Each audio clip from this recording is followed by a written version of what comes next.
Hi, ladies and gentlemen. Dr. Jim Gislin here, former intelligence analyst in the Pentagon, and also former leading chief of 7th Fleet Intelligence, and career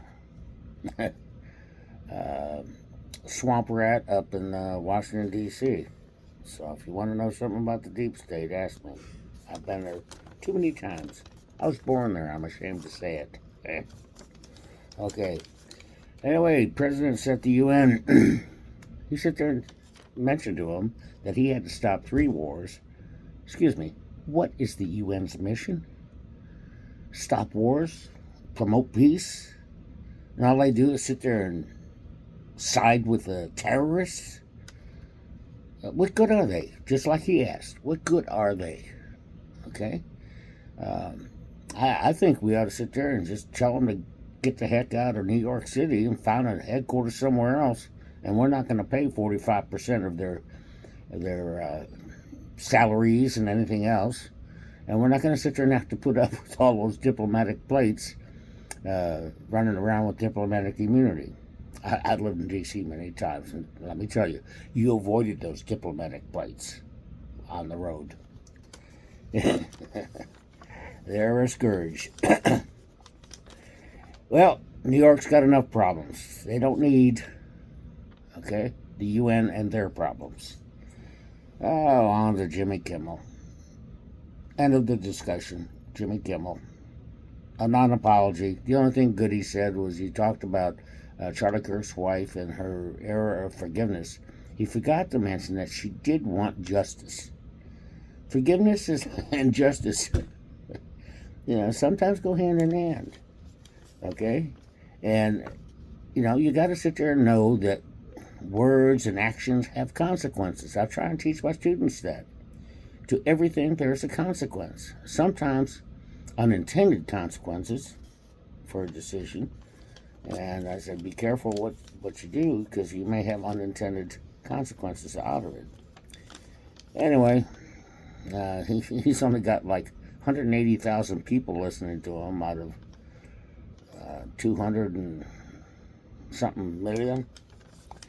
All right, so his audience share is pittance. All right, talking about justice versus revenge. Comey, how do y'all feel about that? That's justice, that's for sure. This guy was a total turd. I mean, he is the most crooked cop that's ever sat there and run the FBI. This guy purposely lied. He brags about it in his book. Okay?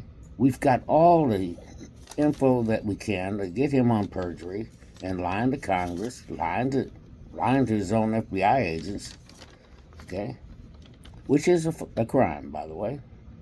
He attempted a coup d'etat with Brenner and others. Okay? That secret meeting,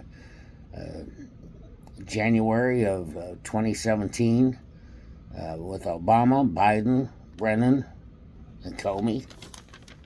Okay. This was all planned. This is all planned, guys.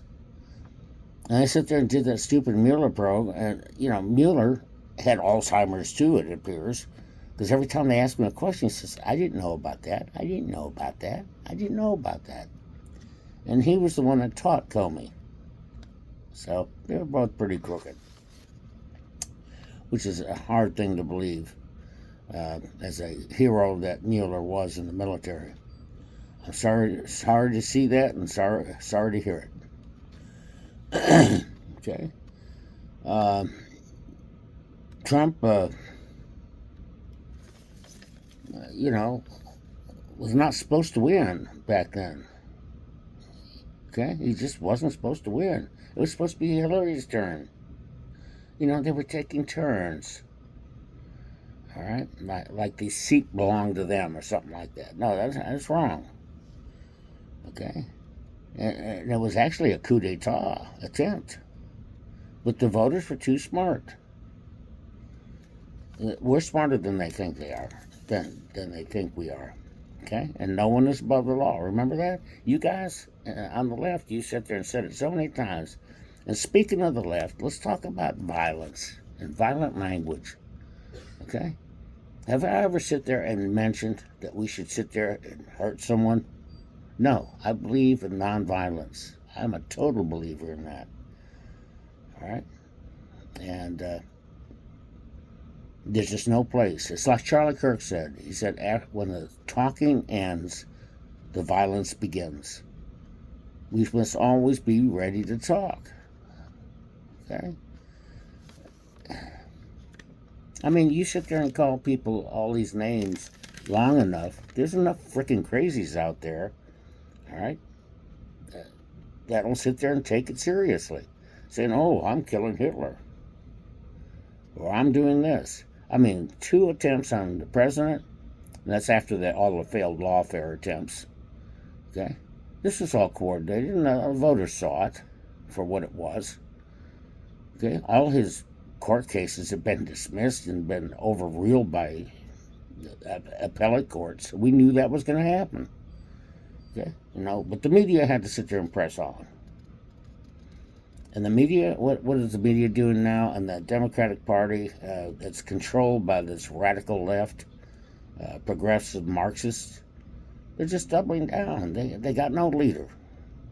Obama comes out and tries to talk, and he sits there and is mealy-mouthed about it. He does not have that charismatic presence he had before. So you can just throw that away. All right. Now, let's talk about something real dangerous. Moscow, Putin. Putin, by the way, is not recruiting his soldiers from St. Petersburg and Moscow. That's where his power base, that's where the oligarchs that really control him live. And he ain't going to sit there and be drafting any of those people. It's always been these people from the hinterlands, the farmlands and stuff like that, from suburban areas and smaller cities that he has been drafting. And he's running out of resources, quite frankly. Okay? His economy is almost shot. He can't go on much longer. But here's the thing. He's desperate, so he's sitting there doing overflights over drone strikes into Poland. He's doing overflights into Romania, Estonia, other NATO countries, Finland. You don't want to mess with Finland. Finland's got a better army than the Ukrainians have, because they've been afraid of Russia for hundreds of years. So right there on the border up there, they are prepared. Okay? So they better not mess with NATO. But that's a sign of a desperate man. And Trump's got to sit there and do something.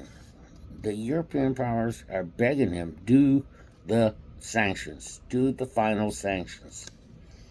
Okay? Sanction some of these countries that are buying oil from him. Dry him up. Make him broke. Mr. President, get on it. Trust you. You said you were going to do it. Do it. Anyway. Take care, folks. I love you. And remember, God gave us this great country. Let's on it.